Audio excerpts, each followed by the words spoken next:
Boa noite, terça-feira, dia 15, começando a ficar ansioso para a viagem. Viajo terça-feira que vem. Faltam 7 dias.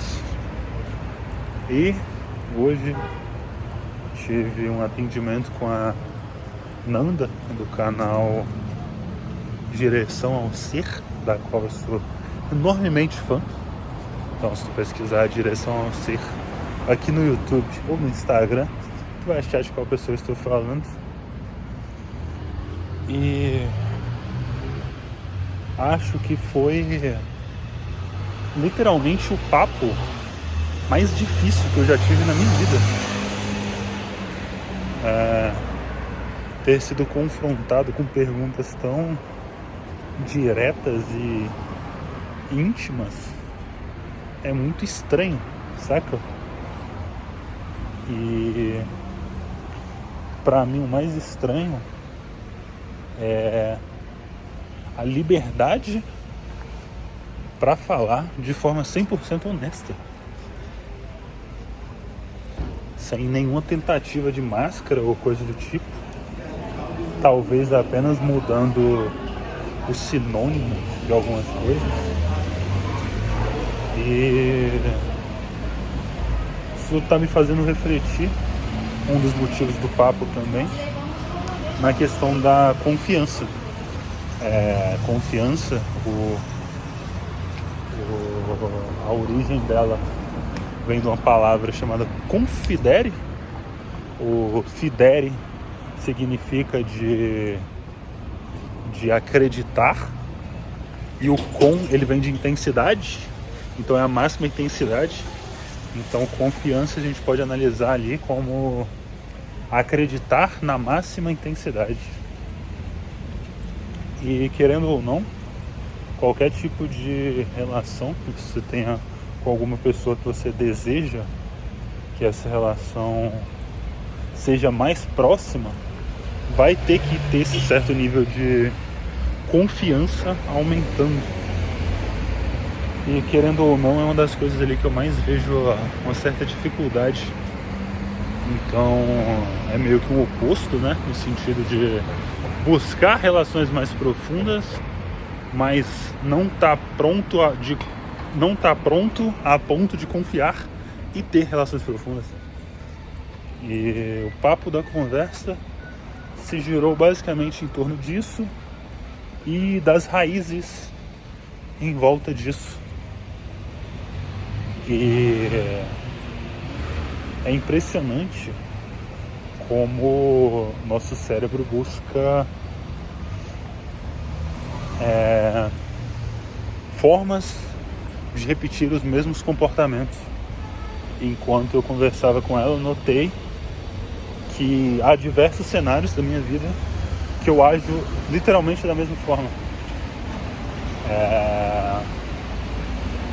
Embora hoje eu tenha maturidade para ver isso, a não ação, o não repetir ainda está um pouco obscuro ali. Então é um ponto de melhora que eu necessito ter e buscarei tê-lo. Muito estranho.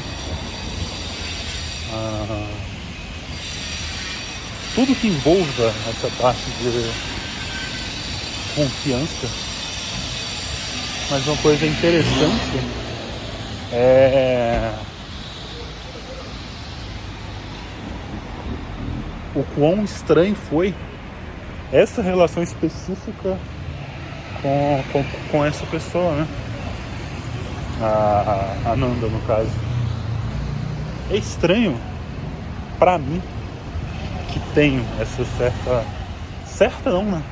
Esse quase completo bloqueio à noção sentimental, poder falar de forma direta e sem rodeios com alguém, saca? Sem precisar pensar em N variáveis. Não que haja sensações, haja relações que você não precise levar em conta N variáveis, mas não é em todas, saca? E esse é o nosso terceiro papo. E ali eu vi meio que o quando você admira alguém, mais fácil deveria se tornar você ter essa possibilidade de transparência. Não estou falando que é o que ocorre, estou falando que deveria ocorrer. Então, por acompanhá-la há meses, quase uns 7, 8 meses, já havia, no sentido de já havia, como alguém próximo. Estranho, saca? Alguém que tem tanta desconfiança confiar de forma tão simples. Então, uma das coisas que eu tô notando é como talvez, se eu fizer isso em outras áreas, com outras pessoas, eu também possa ter a solução de alguns outros problemas, saca? Assim como confiar nela tá me possibilitando melhorar em alguns aspectos, mais até do que os aspectos que eu busquei tratar, talvez isso funcione em outras áreas. Então, tarefa quase que primordial para os próximos meses será buscar desenvolver esse lado. Como que eu posso dar mais liberdade das pessoas agirem como elas são, sacou? Então, não necessariamente buscar, por não confiar nelas, não abrir, sacou? Então, abrir lá me abrir um pouco e deixar elas me mostrarem o que elas são. E não necessariamente eu criar um pré-julgamento do que elas são e já enquadrá-las em uma caixa ali de pessoas suspeitas. Vai ser hard esse desafio, mas é algo que eu acredito que, ao ser feito, pode ser de grande avanço. Então é isso, vou esperar dar 45, que eu tenho toque. Tchau, tchau.